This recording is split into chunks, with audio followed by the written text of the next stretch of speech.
What is up, YouTube? Jason here, and today we have more of the Brothers Karamazov, but specifically I'm going to be rambling about the chapter, a turning point, in the novel, a sudden catastrophe, right? And this sort of chapter invalidates any feelings and reverses any notion of Dimitri's innocence, right? And it seems as though he is guilty without a shadow, beyond a shadow of a doubt, right? And so the chapter begins with Ivan being brought up to the stand, and the president says, you're not under oath, but you have a duty to your conscience to tell the truth, right? And at first, he asks him, if he has something to report, and Ivan says no. And he's contemplative. He's very ill. Let me remind you, Ivan is very ill. It's said by the doctor later, told to the court, but we already know that Ivan has brain fever, and he looks very ill. It's touched upon in this chapter. It's reminded to us. And so, of course, the court and the witnesses and the lady sitting, everybody, the lawyers, the defense, the prosecution, everyone's questioning his mental state. And, whether he can be trusted or not in his testimony. And at first Ivan's saying he has nothing to report, and then he eventually says, I'm very ill, just let me go, President. And he gets up and he walks, so he begins to walk away. And as he's walking, he has a sudden change of heart. And he says, on second thought, I do have something to report. And he says, I'm like a girl from the book that says, I'll stand when I want, and I won't stand when I don't want to. That reminds me of the quote from Julius Caesar, from Shakespeare's Julius Caesar, when Caesar is being coerced into coming out by these conspirators, coming out to wherever they're trying to lure him to so they can murder him, Brutus and Cassius and whatever other conspirators. And Caesar is being pleaded upon by his wife, who had a dream the night before that that people are bathing in his blood and whatnot. That citizens are bathing in his blood, and it's not good, and Caesar says, and the conspirators are like, what are we to tell the court that that your wife is, or tell whoever, right? That your wife, that the Senate, tell the senators, or I can't remember, that he doesn't want to go because of his wife, and he says, well, tell them my answer is in my will, and I will not go. That is my favorite line, probably from all of Shakespeare. I don't remember much Shakespeare, right? I've only read a handful of plays, but that line always stood out to me. Why do we always must have reason and further justifications and a lengthy explanation explaining our reasoning? Sometimes, our reason is simply in our will, and whatever the will is, it should suffice without a lengthy explanation. Just because it's so varied and it's so multifaceted. Anyway, I digress, right? So Ivan is brought up, and he hesitates and he walks away, but then he comes back, and he tells the court, he makes the admission, Smerdyakov, here are the rubles. Here's my father's money, right? And they say, how do you got that? Well, Smerdyakov gave it to me after he admitted to me that he killed Fyodor Karamazov, that he was the one who killed Fyodor Karamazov. Are there any witnesses to this? No, only the man with the tail who hides there under the desk of under the table of the material proof. Where else would Satan hide? Satan is the only witness Ivan has. to this meeting and this admission by Smerdyakov. And it leads everyone, and then Ivan further goes into who does not wish to murder their father. That quote, I mean, come on now. That is brilliant because there is an inkling of truth to that. Who does not wish to murder their father? We all tell lies about our deepest and darkest thoughts. And there's a reason he's saying, this trial is such a spectacle, and so many people, ladies, gentlemen, have shown up from all around, from across Russia, to bear witness to this trial. Of course, Dimitri has a lot of female admirers. Number one, there's this crazy love triangle, multiple love triangles, and you also have patricide, a case of patricide where Dimitri, it's assumed that Dimitri has murdered his own father. In reality, the dramatic irony is that Smerdyakov, has done the murder and then killed himself. So he can't be, Smerdyakov hanging himself is the nail in Dimitri's coffin, right? Well, that and Ivan falling grievously ill, and the devil appearing to Ivan, because the devil appearing to Ivan and then Ivan referencing it, like I said, sort of nullifies his testimony as he's dismissed as ill and kind of out of his head, right? Crazy. But I just thought that was brilliant. Everyone wishes to murder their father. But it's just the fact also, at the same time, that is why this is such a spectacle. That's why people don't look away from a fatal car crash. They want the car to crash and someone to lose their life, so they have a show, this grand, this circus to witness before their eyes. It's one of the reasons, serial killers are so popular, or, popularized and become infamous, and different other crimes as well. And you can still condemn these crimes. You can have mixed feelings. And perhaps there are feelings also that reside within the subconscious that you can't even recognize. But of course, there is a morbid curiosity that exists within all of us, that we, whether out of fear or whatever, or just like social norms, out of conforming to societal norms, are unwilling to reckon with and recognize, and therefore cannot recognize.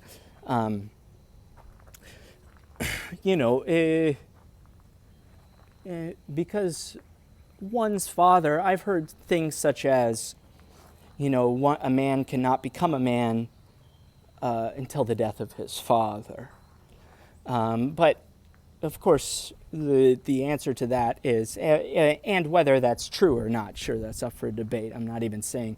But if we take that as true, or we take that as an axiom to be self-evidently true, to at least an axiom of manhood, right? To precipitating manhood. You could also, the answer to that would be the death could happen symbolically. It doesn't have to happen in the literal sense, but it could happen symbolically. And you would do that by gaining independence, and going out on your own and carving out your own path and not relying on one's father to do so. And also just realizing that your parents are just merely people, and their opinions, they're not gods dictating your path. I certainly have fallen victim to this in my own life, giving allocating more weight to my parents' opinions than about me and their perception of what I should be doing than I should, right?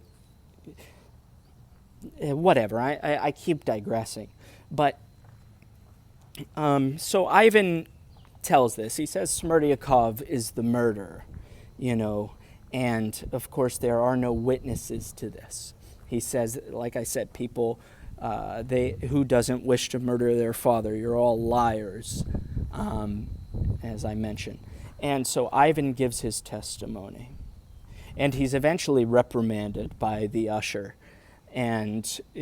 or tries to. I think it's read as then, but Ivan gets the upper hand, throws the usher to the ground, and then is seized by police.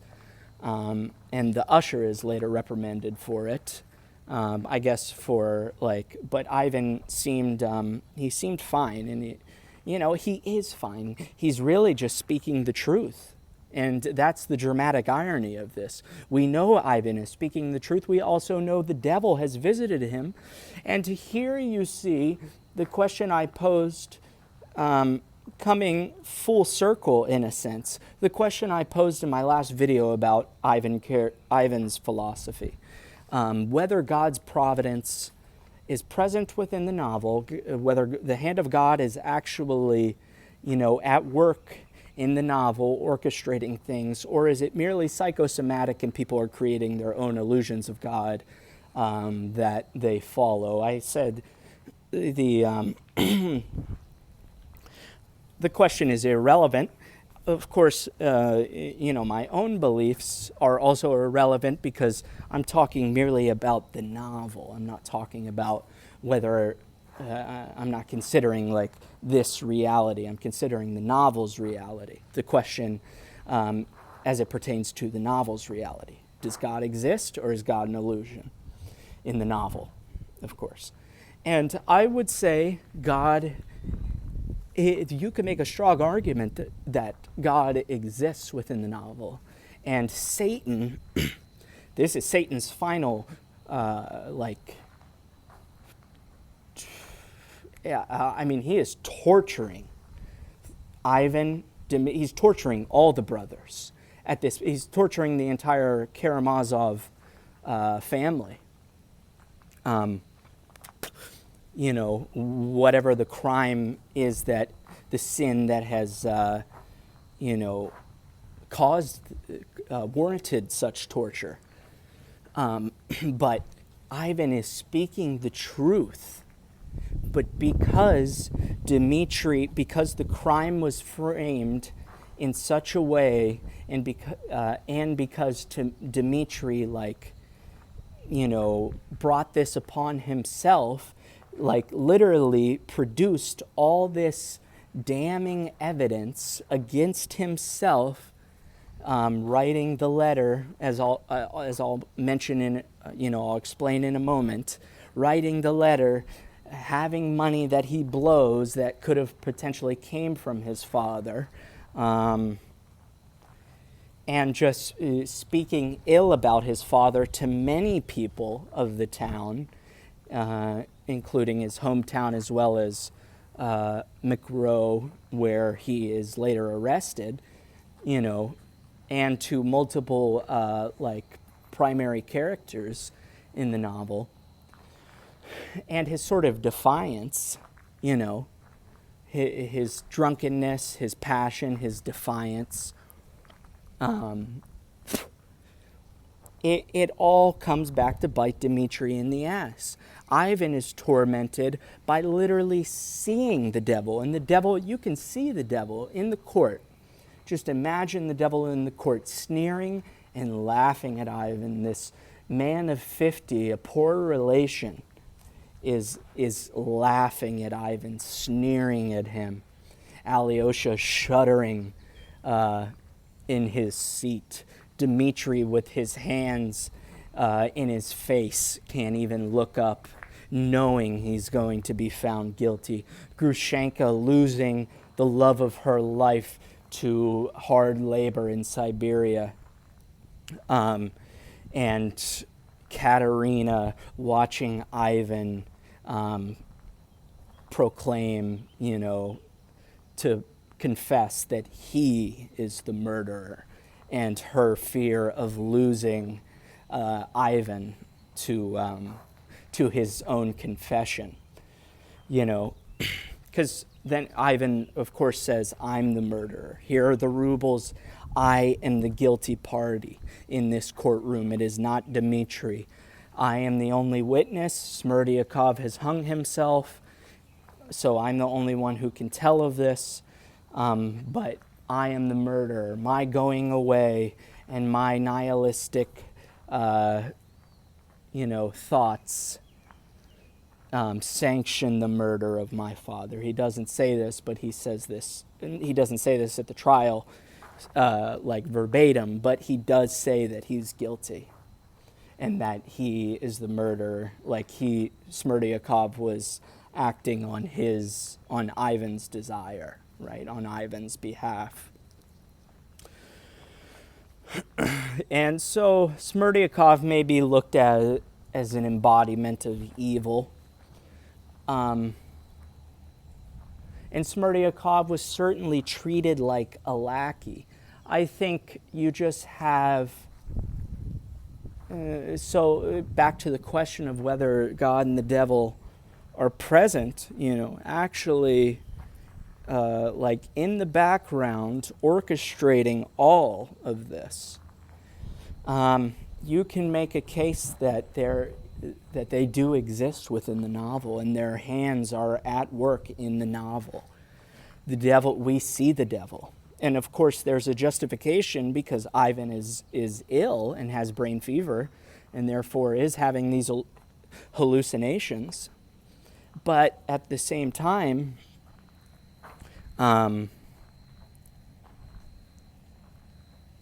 he is seen and he is heard, and Ivan is converted from a non-believer to a believer, and that is also what causes Ivan to save the man he knocked down. I think on his way to meet Smerdyakov, he knocked down some drunk homeless guy out in the street who was like singing hymns and came up to Ivan, and he knocked him down. That was God that visited Ivan. Because right after he sees or was it, I think it was before he went and, oh man, see, I'm mixing up the timeline. Whether it was before he visited Smerdyakov, it must have been, anyway, I think it was before he visited Smerdyakov. On his way to go visit Smerdyakov, Ivan knocks this man down. And, this was God that visited Ivan, this homeless, drunken man. And, instead of showing humility and extending his humanity to God, Ivan, still under the allure of the devil, pushes the man down. I am just talking shit. This is just a drunken man. But like if we think of it as a metaphor, right? But then later, as the spell is being undone, right, and the chains are unbound, and Ivan can see the truth that there are things beyond his comprehension at work, possessing people, or there's something beyond just facts that have an effect on our reality. That is when Ivan goes and he saves the man, who may be God or Jesus, right, that he previously knocked down. And that's after Smerdyakov reveals to him that, I murdered him, but only at your request, your going away, and your sanctioning of the murder. So then, after Ivan tells all this to the court, Katerina sacrifices herself. She's already testified, and she did so really in Dimitri's favor. The thing is, but this was before Ivan said anything. And she respects Ivan more than Dimitri. She tells the truth that, she gave Dimitri this money. But she says that Dimitri, before she gave Dimitri this money, Dimitri lended her 5,000 rubles or something like that, and bowed to her. But she later says, Dimitri could never respect her after he bowed to her. And, the narrator says that she loved, this isn't love, but out of compassion, but it's a love out of revenge, a love out of self-laceration and whatnot. And she cannot help but engaging in this self-laceration. She ruins her reputation.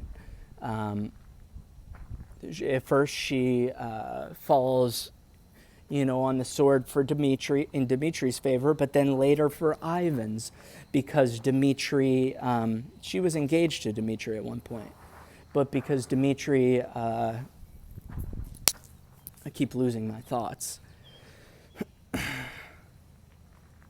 because Dimitri went against her, he betrayed her. I keep thinking of the word betrayed, couldn't think of the fucking word betrayed, right? Because Dimitri betrayed her, Katerina, and now when Ivan's freedom and his life is hanging in the balance, and he reveals to the court that's when Katerina, hysterical, produces Dimitri's letter that he in fact wrote.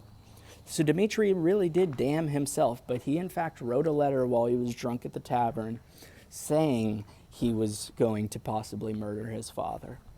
And so Katerina produces this letter after Ivan's testimony. And it's just, like I said, the final nail in the coffin for Dimitri that is going to damn him to the mines in Siberia, where really all he can do is sing hymns about that one babe he saw, right? That baby he saw. And why does the baby cry? Why does it have to suffer? Dimitri's a nutcase. But really, it's not too nuts. It seems nuts. But he's actually finally feels some type of empathy for people and compassion, Dimitri does. And he's sort of recognizing the error in his ways. He's extremely selfish. And he's possessed by this love for Grushenka, this woman who laughs at the love triangle she's created between herself, Dimitri, and Fyodor, the father. Really, so like I said, I just wanted to touch on Katerina produces this letter. Hysterically, she says, Dimitri wrote this, and it is called into question about her potentially being her slandering Dimitri's name, because obviously she gave original testimony and didn't produce this letter, but then later does. And it's really all in an attempt to save Ivan's life and save Ivan from prison, because she loves Ivan now. And Ivan's dismissed as crazy. So really, I think in conclusion, so we know what lies in store for Dimitri. I'd imagine he's going to be convicted and sentenced to life in prison, right? He's going to be sent to Siberia, and Grushenka is going to have to choose whether she follows him to Siberia, stays true to her word, or not, right? I wouldn't be surprised if Grushenka murdered Katerina after this. I really would not. That would be crazy. Or if they fought, you would think maybe she'd come up and try to fight her. And then at the end of this chapter, Katerina breaks down, and you just imagine the court in total chaos and upheaval. People are tending to Katerina as she breaks down, sobbing.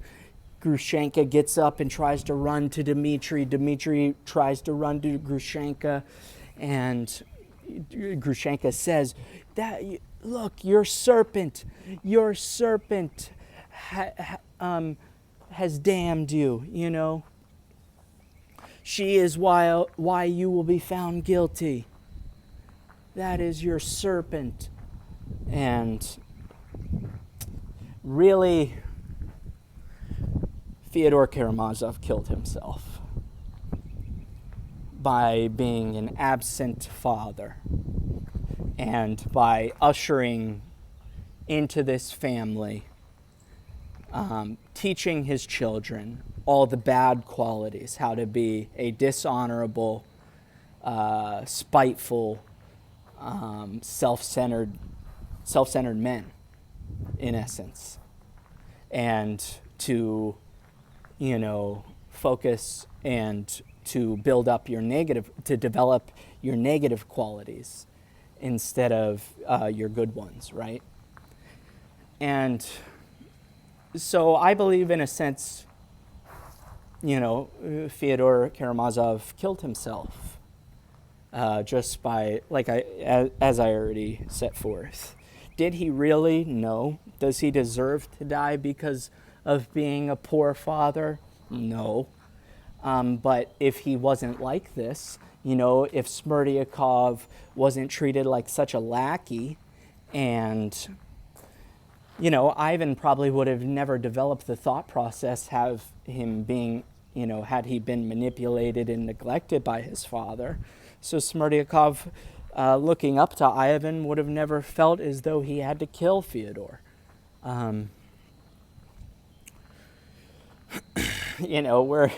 Where's Alyosha when you need him, right? Where is God when you need him most? But God can only, if we consider him real, only do so much. When you're acting on the devil's behalf, God is not nowhere to be found. So, Satan is the one present in the courtroom, not God. Unless he's there with Alyosha, and Alyosha's overwhelmed and can't really do too much on Dimitri's behalf. So yeah, I think if I had to make predictions, had a wishful thinking for the potential outcome, I sort of know Dimitri's going to be found guilty. Really, it would just be nice if they can somehow make peace, not only with themselves, but with one another. Dimitri with Katerina, and Grushenko with Katerina, and Ivan with Katerina and himself, and Alyosha doesn't really need to make amends, but I think Alyosha, if we need a critique of Alyosha, he's a bit timid, and he could afford to speak up, but then perhaps he would just end up being like everybody else. So, I really praise Alyosha for listening, and he can only be in one place at a time.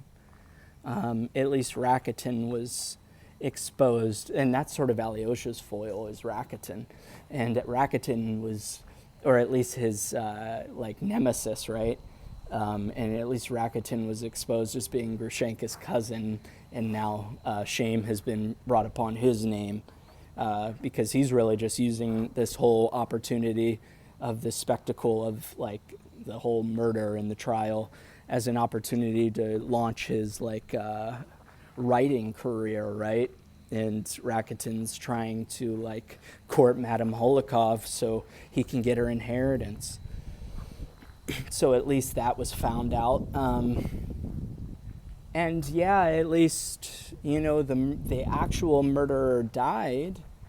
But I don't believe he did so from guilt. I don't think Smerdyakov killed himself from guilt, but rather so Dimitri would go down as the murderer.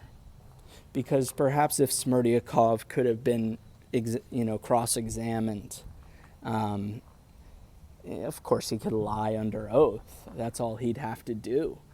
But but maybe Ivan, would have spoke a bit more conservatively, and not, called into question his testimony so glaring, with such like defiance, right? So,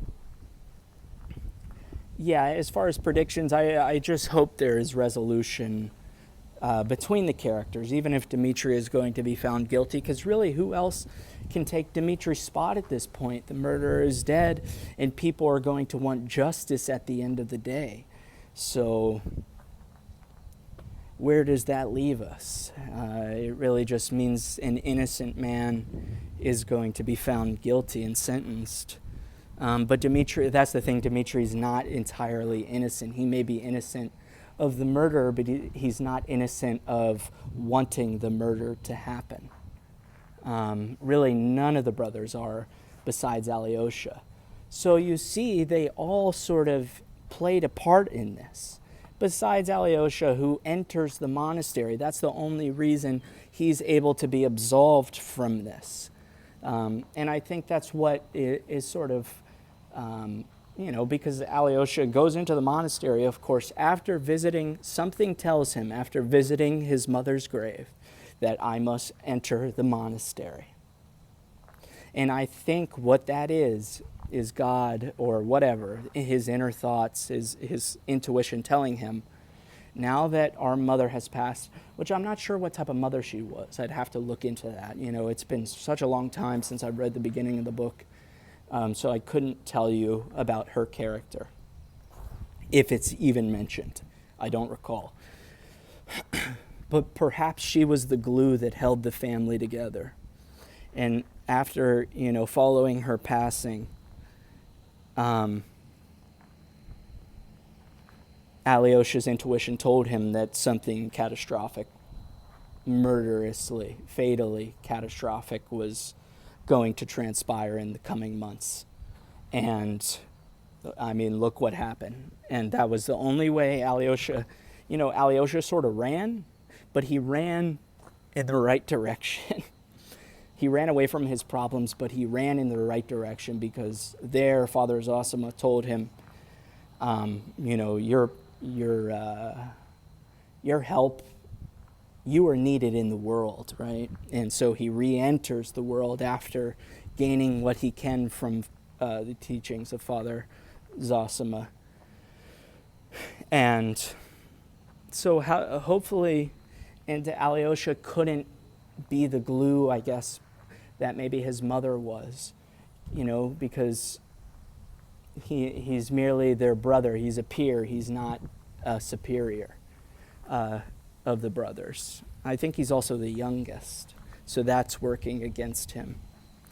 And Alyosha does what he can, but he can't prevent the murder. But perhaps what he can do now is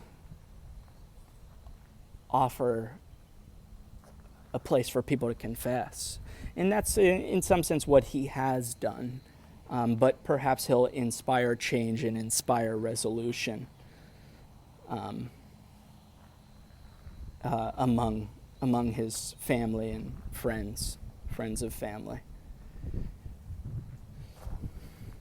Yeah, the mending of relationships. Perhaps that's what he'll inspire. So yeah, I'm just going to keep reading. I'm on page...